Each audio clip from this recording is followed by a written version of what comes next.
de hoy el doctor Raúl Puente, mi encargado, que haga de moderadora porque se encuentra en el Congreso en Loja.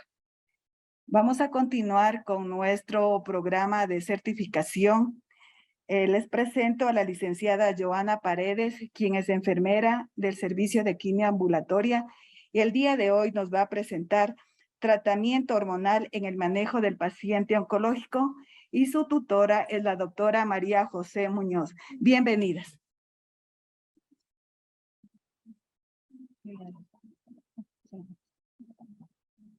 Buenos días con todos los presentes. Yo les voy a hablar sobre tratamiento hormonal en el manejo del paciente oncológico. Para ello debemos saber que las hormonas son sustancias químicas que actúan como mensajeros intercelulares, modificando el comportamiento, metabolismo y desarrollo de las células normales.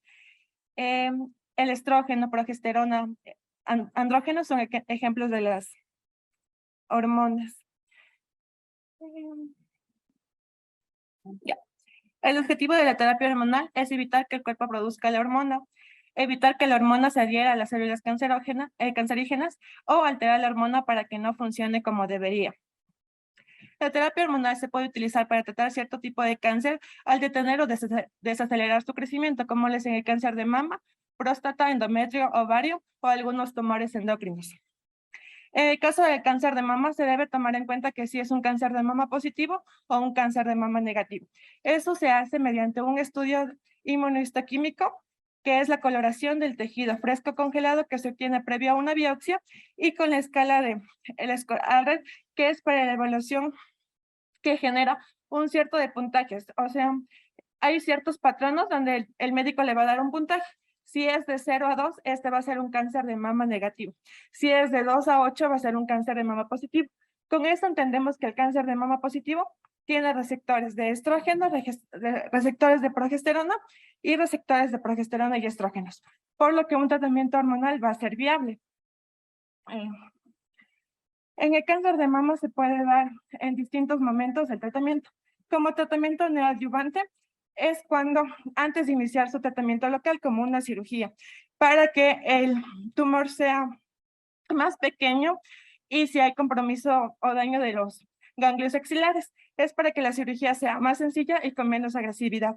Este tratamiento se suele dar de 3 a 6 meses antes de iniciar su tratamiento local.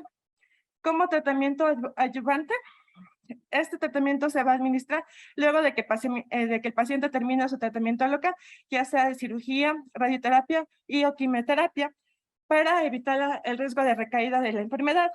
Por lo general se suele usar de 5 a 10 años. Y en el tratamiento de la enfermedad diseminada, se aplica la hormonoterapia como tratamiento para controlar los síntomas y evitar o retrasar que la progresión de la enfermedad se disemine a otros órganos.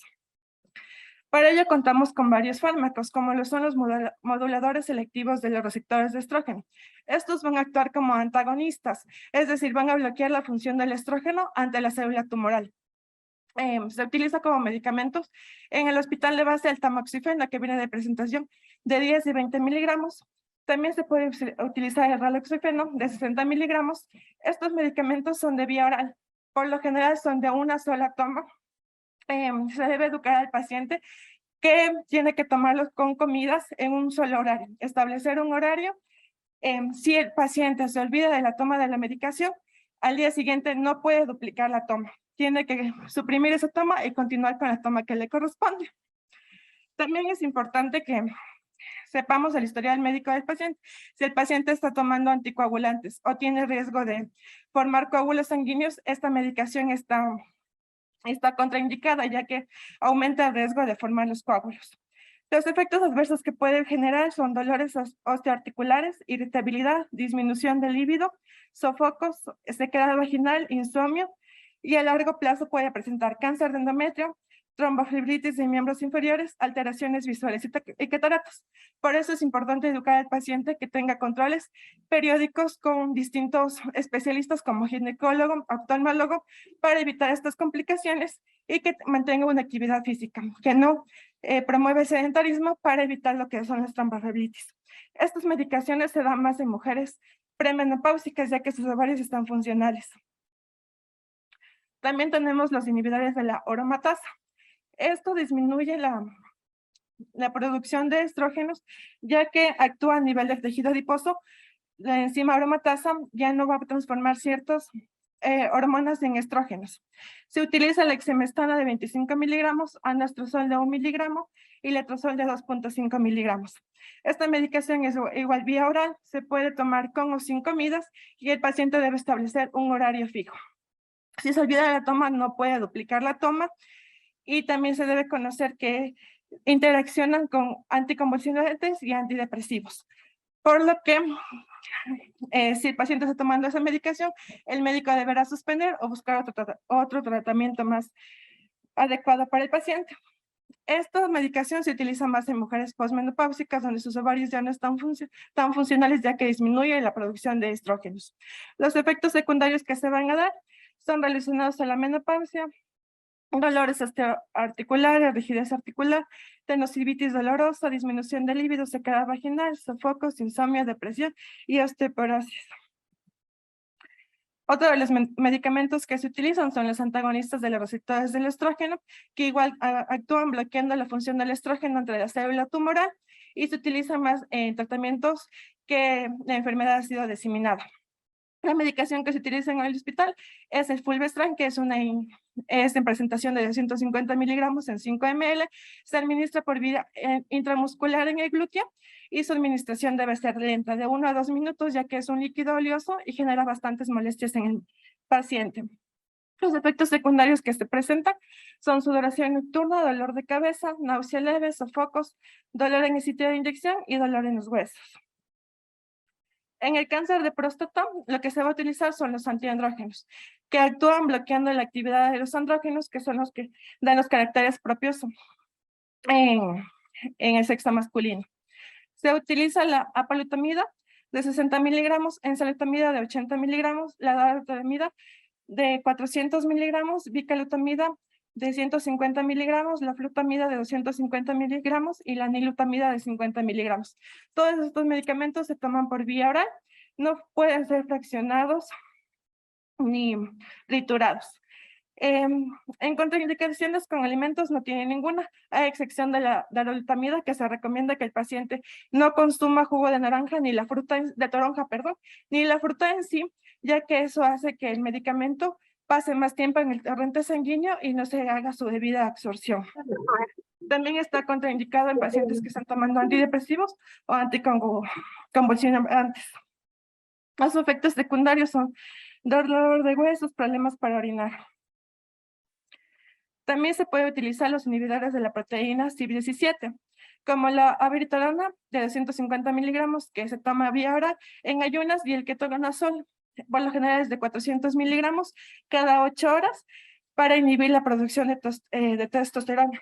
Estos medicamentos tienen que ir acompañados con un corticoide, por lo general prednisona, para evitar lo que es una insuficiencia suprarrenal. Y tenemos los agonistas y antagonistas de la hormona liberadora de la hormona luteinizante. Esto lo que hace es bloquear la producción de testosterona, y también se puede utilizar en el cáncer de mama, ya que bloquea la producción de estrógenos. Tenemos la goserelina de 3.6 miligramos, que se aplica de forma subcutánea a nivel de ombligo. El leuprolide de 3.75 y 11.25 miligramos, que es una inyección intramuscular. La trictorelina de 3.75, que es igual a una inyección intramuscular, y el de Degarelix de 240 miligramos, la principal, y después el mantenimiento de 80 miligramos, que es una inyección subcutánea alrededor del ombligo. En el hospital lo que usamos es el leuprolide, que es una inyección que se aplica en el área de quimioterapia ambulatoria.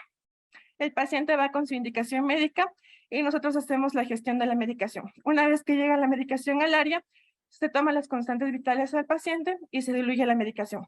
La medicación viene en un kit, que es el vial, la jeringa, 2 agujas y su diluyente.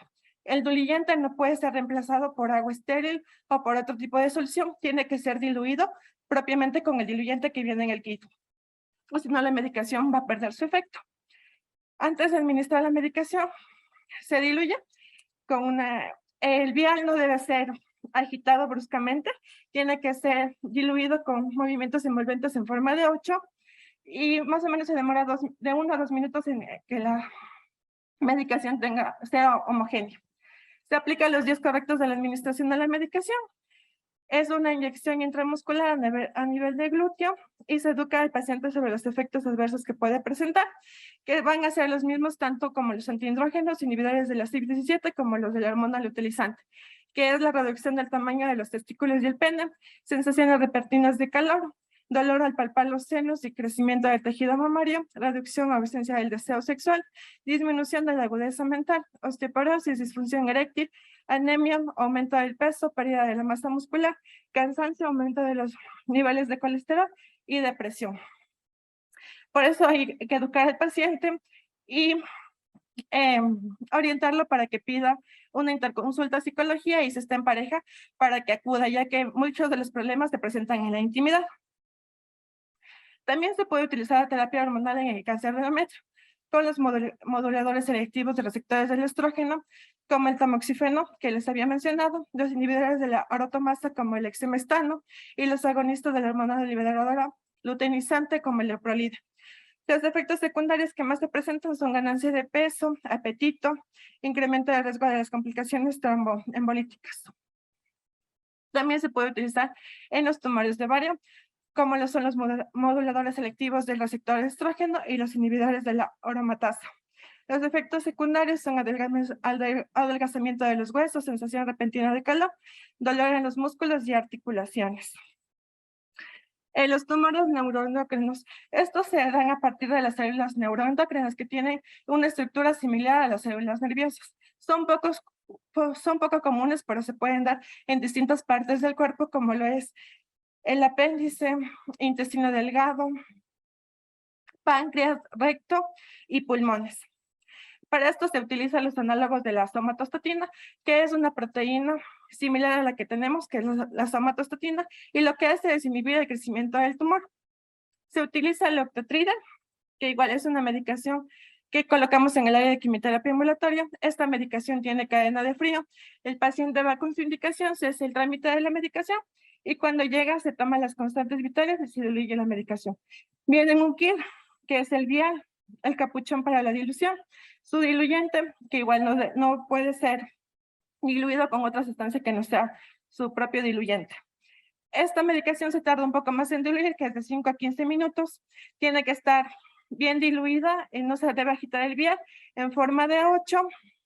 Y cuando ya está diluida, se administra en el paciente en el glúteo de forma intramuscular. Esta medicación tiende a taparse. Si llegara a pasar, se le explica al paciente los motivos y que no se puede quedar con la medicación a media, se tiene que cambiar de aguja y colocar el resto de la medicación en el otro glúteo. Los efectos secundarios que pueden causar son dolor e inflamación en el punto de inyección, náuseas, vómitos, dolor abdominal, flatulencia, diarrea leve, cálculos en la vesícula e intolerancia a la glucosa e incluso diabetes mellitus. Lo fundamental en la terapia hormonal, ya que son medicamentos que el paciente va a usar en su domicilio, es la educación al paciente. Debemos educarle cómo debe administrar, que tiene que tener una hora en la que va a tomar toda la medicación todos los días. Si es posible que tenga una alarma para que no se olvide las dosis que le toca, las interacciones, que no se debe automedicar, porque si va a iniciar un nuevo medicamento, tiene que consultar con su médico tratante para que esto lo apruebe o pueda utilizar otra medicación alternativa. Una de las complicaciones que se presentan por el uso de esta medicación es la descalcificación ósea, por lo que los médicos suelen enviarlos cada 3 meses del área para que reciban el ácido zoledrónico, que les puede ayudar en su masa a ganar densidad ósea. Gracias por su atención. ¿Preguntas?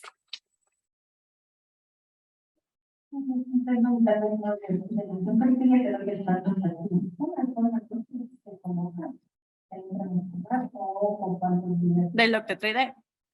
Es una inyección que se coloca cada 3 meses durante el tiempo que dure su tratamiento.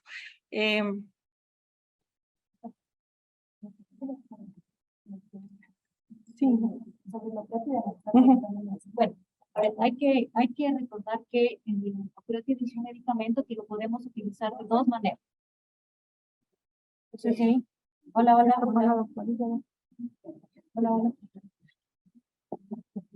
para que no. Bueno, con respecto a los tumores neuroendocrinos, nosotros tenemos que recordar que estos tumores pueden tener dos tipos de presentación. Pacientes que tienen pocos síntomas o son medianamente sintomáticos, o aquellos pacientes que tienen muchos síntomas, ¿sí? Y de eso también va a depender la dosis. En algunos casos el opioide puede llegar a darse hasta 120 miligramos, sabiendo que la presentación es de 30 miligramos si yo soy asintomático o medianamente sintomático. Pues si tengo un paciente que viene con diarrea, con un Cushing importante, con taquicardia, es un paciente al que yo le puedo administrar 60, 90, hasta 120 miligramos. Hay literatura que habla que si yo tengo un paciente que estoy tratando con opioide y lo voy a llevar a una cirugía para evitar esta tormenta de sustancias, puedo colocar una dosis previamente hasta de 120 miligramos 4 semanas antes para evitar que el paciente tenga liberación de catecolaminas y por eso tenga una complicación durante el acto quirúrgico. Si es un paciente en el que yo estoy tratando con una enfermedad metastásica, no tiene mayores síntomas, voy a dar una dosis de 30 intramuscular y esta va a ser cada 28 días. Como el ocreotide no es quimioterapia, la evaluación de este paciente va a ser de 3 formas: clínica, por imagen y por marcadores. Recordar que los tumores neuroendocrinos también tienen liberación de sustancias. Entonces, hacemos una evaluación que en imagen después de unos 4 meses, porque sabemos que es un actuar lento, porque estos tumores neuroendocrinos tienen un índice de proliferación bajo. La otra es hacer exámenes hormonales que se los hace, o medir las sustancias que se lo hace cada 3 meses igual, y la otra es la respuesta clínica. Si yo tengo un paciente que hoy tuvo una gran cantidad de síntomas, le doy la medicación y responde muy bien, entonces suspendo. Y voy a la dosis habitual de 30 y lo veo cada 28 días, ¿sí? En algunos casos también ustedes han de haber visto que el opioide se utiliza para pacientes que tienen mucha diarrea, porque también dice que puede inhibir la producción de ciertas sustancias y también disminuir la producción o disminuir la cantidad de deposiciones diarreicas en algunos pacientes en los cuales tengo diarrea crónica y no he filiado una causa, como por ejemplo una causa infecciosa. Entonces, en algunos casos también se puede utilizar el opioide, no en pacientes oncológicos, pero la dosis habitual es cada 28 días. Si es que el paciente está en un tratamiento y no tiene tantos síntomas o es medianamente sintomático. No sé si hasta ahí quedó. Es un poco más de la parte, creo, médica, sí, porque Joana hace poco un poco más en la parte del manejo, de educación al paciente, que lastimosamente hay que ser sinceros, a veces en la consulta no avanzamos a hacerla, entonces se le explica medianamente los efectos secundarios, el paciente acepta, y después se me ocurre que le empieza a una paciente premenopáusica alguna terapia hormonal, y esta paciente viene y tiene todos los síntomas de menopausia. Nosotros no hemos avanzado a explicarle que yo le voy a inhibir su producción hormonal, y viene asustada porque tiene resequedad vaginal, disminución de la libido, sabiendo que, por ejemplo, el cáncer de mama tenemos pacientes jóvenes de 30, 35 años que tienen pareja. Entonces, es súper importante hacer la educación al paciente para que sepa qué síntomas va a tener, cómo tratar, y también el manejo multidisciplinario. Yo creo que tal vez de los médicos que iniciamos terapia de deprivación o terapia hormonal, muy pocos mandamos al ginecólogo, ¿verdad? Para que le haga un chequeo y le dé un tratamiento o le dé recomendaciones para su resequedad vaginal a la mujer. El hombre tiene mucho temor en el cáncer de próstata a lo que es el bloqueo hormonal, sabiendo que el bloqueo hormonal en el cáncer de próstata ahora se utiliza en todos los escenarios, ¿sí? Tanto en los pacientes hormonosensibles como en los pacientes resistentes a la castración, sin metástasis o con metástasis, es el basal de la terapia. Entonces, explicarle a un varón cuando vaya a recibir su tratamiento, qué síntomas va a tener, es súper importante también para que sepa qué es lo que va a pasar a largo plazo. Y es una terapia que los hombres tienen mucho temor de iniciar justamente por los síntomas que se les explica. No sé si tal vez tienen alguna pregunta. Algo también súper importante de comentarles con respecto al tratamiento, por ejemplo, en el cáncer de ovario y en el cáncer de endometrio en relación a la terapia hormonal, es que se da sobre todo en pacientes que nosotros vemos que tienen receptores en la pieza quirúrgica o en las lesiones metastásicas, no se da a todos, ¿sí? Se da, por ejemplo, en el cáncer de ovario, aquellos pacientes que tienen tumores o una carga tumoral no tan alta y que en su patología tenga receptores de estrógeno y progesterona. Si no tiene receptores de estrogesterona, tan como en el cáncer de mama, no vamos a tener ningún resultado. Entonces, es súper importante, antes de nosotros poder administrar esa terapia, poder identificar si hay sobreexpresión de receptores de estrógeno y progesterona. En las mujeres posmenopáusicas, normalmente no tenemos contraindicación en dar inhibidores de la aromatasa o dar tamoxifeno.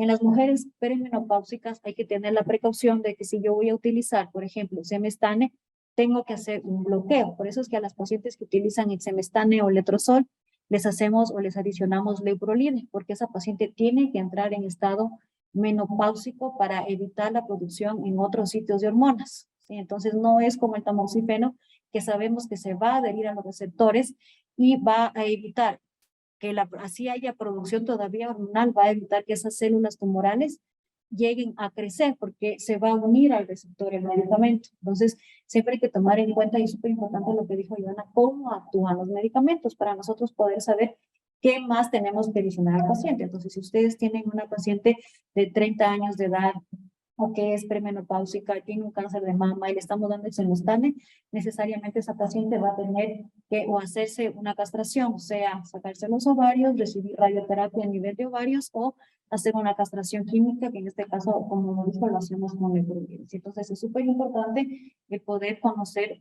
cómo actúan los medicamentos para poder saber qué otros medicamentos debemos adicionar a la terapia de las pacientes.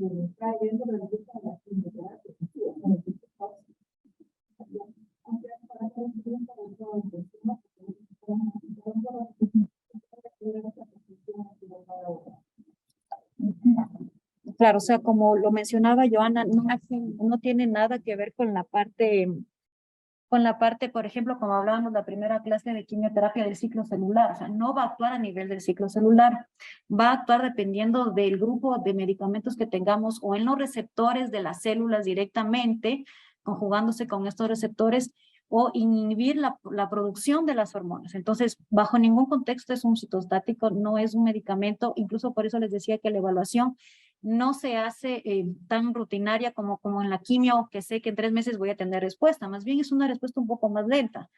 Entonces, en la actualidad, ustedes deben haber oído que, por ejemplo, en el cáncer de mama, en los estadios metastásicos, receptores hormonales positivos, HER2 negativo, de entrada ya no damos quimioterapia, damos terapia endocrina, ¿sí?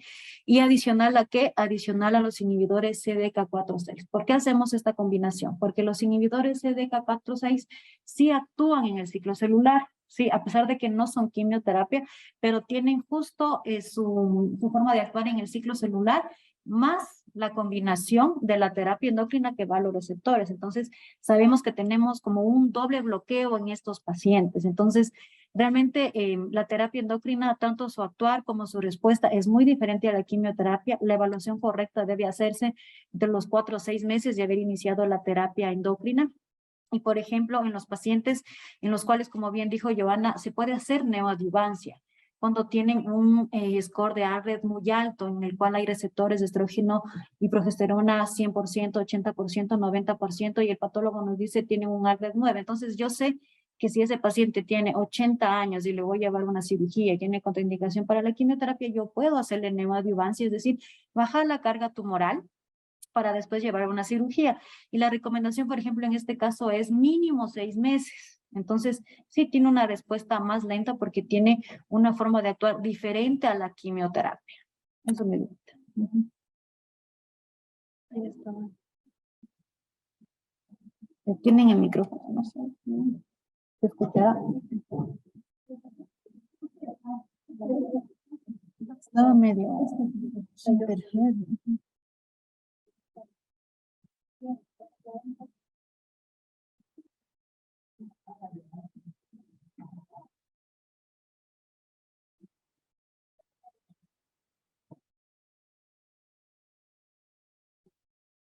Bueno, La exposición de la licenciada escuché que cuando ministran en el Olvide, llegaban a la quimioterapia ambulatoria y tomaban signos vitales dentro de las acciones de las actividades que hacían enfermería. En el Olvide nosotros administrábamos en la emergencia y pues solo la administrábamos según la prescripción médica, no tomábamos signos vitales, así que no sé cuál es el fundamento de tomar signos vitales antes de administrar el Olvide.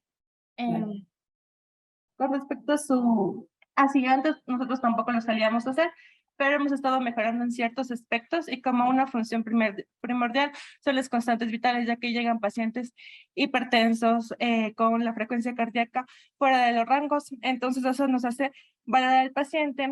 Contamos con un médico que está en la quimioterapia ambulatoria y le hacemos saber que las constantes vitales del paciente están alteradas. Entonces, él ve si amerita una valoración más allá o si se puede aplicar la medicación. Sí es importante tomar las constantes vitales porque no todos los pacientes llegan hemodinámicamente estables al servicio.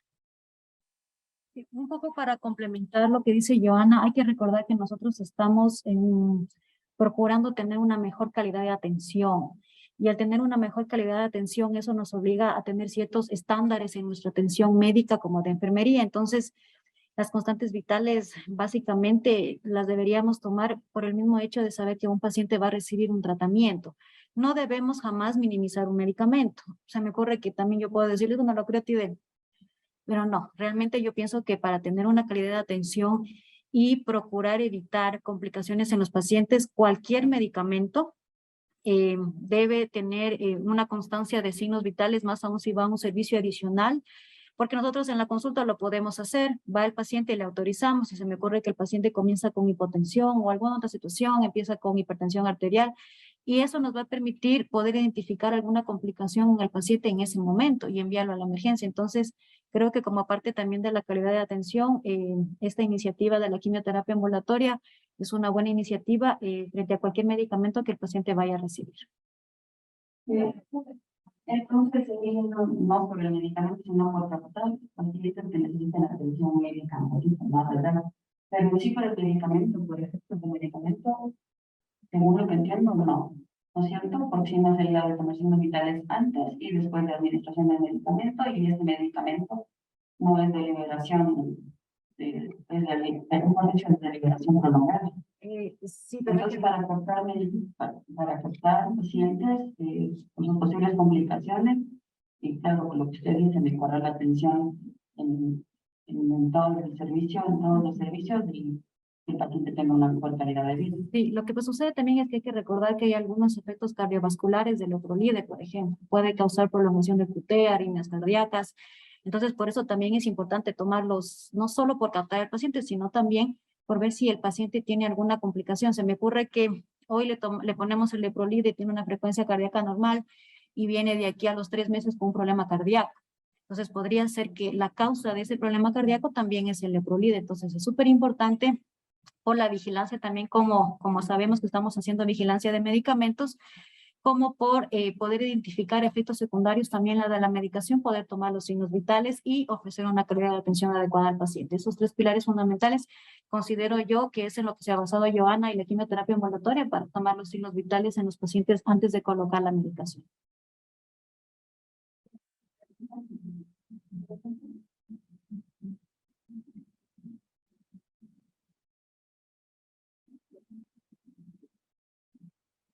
Gracias, doctor.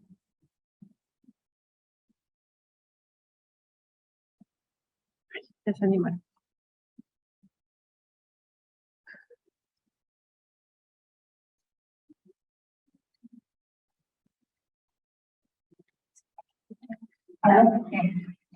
Yo tengo una duda. Tú dijiste que este medicamento se diluye solo con la solución que viene. Yo quisiera saber qué es lo que tiene de diferencia con la solución o con el agua destilada.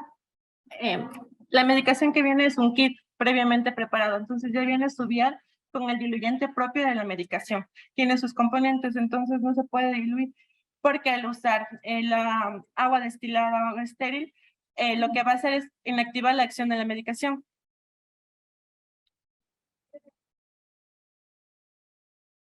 Es que quiero saber Es que es el propio diluyente, el leuprolide, tiene las acciones que va a hacer que el medicamento se active. Uno no puede colocar solución salina, no, la medicación no se va a activar. ¿Alguien que me quiere ayudar?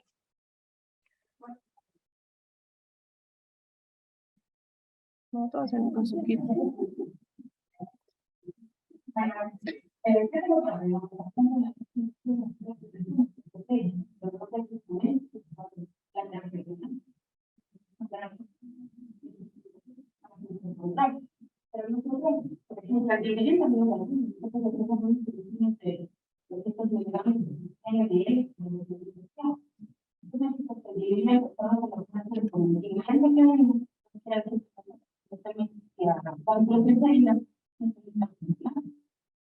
Esa es mi pregunta. Sí. Cada kit de la medicación viene con su apartado en el que dice que no se puede utilizar otro diluyente que no sea el que venga en el kit. No se aconseja utilizar solución salina ni agua estéril para la dilución de la medicación. En el apartado está. Por eso viene un kit y viene con su propio diluyente.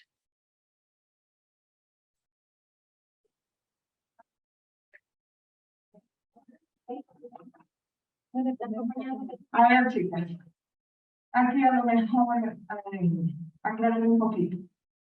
No solamente en caso de sepsis, sino en cualquier otro medicamento, ya hay citostáticos que sí o sí tienen que ser cuando son identificados, tienen que venirse con ingredientes de la misma razón que nos está. Muchos de ellos tienen alcohol químico y ustedes conocen, ¿sí? Muchos de ellos son antiinflamatorios cuando ven un ingreso, y podemos decir por otros medicamentos, y en caso de un accidente, y son las que se tuvo la agua de la. Primero, dentro de lo que es la farmacovigilancia, hay que respetar los ingredientes para cada uno de los fármacos. Eso lo sabemos nosotros por principio. ¿Sí? Inclusive, cuando vamos a hacer, vamos a preparar una dosis de medicamentos, y tengo de dos casas, a pesar de que es un medicamento, está contraindicado cogerlo de una casa y de la otra casa. Tiene que ser de la misma casa para poder tener una buena vigilancia. No es tan mal, Adriana, de que ustedes diluyan un cloruro de sodio. Si el prospecto te dice que para infusiones intravenosas tienes que diluirlo en cloruro de sodio o en suero glucosado, hay que hacerlo, pero eso es diferente. El mismo medicamento puede ser para inyección intramuscular e intravenosa. Cuando es una inyección intramuscular, tiene que hacerse la misma, diluirla, disolverlo con el ingrediente que viene, y luego sí poderlo diluir ampliamente para una infusión intravenosa. Sí, para cloruro de sodio, y eso sí está perfecto. No es que se pierda el representativo del medicamento. Pero sí, para el manejo intramuscular, no lo puedo diluir con cloruro de sodio y administrárselo al paciente, sino diluirlo propiamente con el ingrediente que utiliza la casa comercial. No sé si en eso quedó un poquito claro. Recuerden todas que, porque si no, nunca pudiéramos poner un medicamento de infusión intravenosas. Infusión intravenosa es un manejo, infusión intramuscular es otro. Eso quería aclarar.